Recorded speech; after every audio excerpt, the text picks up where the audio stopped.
దర్శనం చేసుకున్నాం. మొన్ననే మేము రామతీర్థంలో మహాయజ్ఞం చేసాం.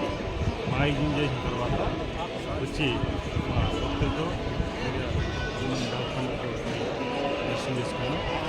ఆంధ్రప్రదేశ్ రాష్ట్రం బాగుండాలి, ఆంధ్రప్రదేశ్లో ఉన్న ప్రతి పౌరుడు చంద్రబాబు నాయుడు గారు ముఖ్యమంత్రిగా పరిపాలన అందించాలని ఈరోజు ఎన్డీఏ కూటమి కలయిక సంపూర్ణంగా ఉండాలని సోమవారం ఆశీస్సులు పార్లమెంట్ పరిధిలో ప్రజానీకానికి, రాష్ట్ర ప్రజానీకానికి, దేశ ప్రజానీకానికి, యావత్తు ప్రపంచంలో ప్రజానీకానికి ఆశీస్సులు పూర్తిగా పంపుకొని ఉండాలి. ఇంకా హిందూ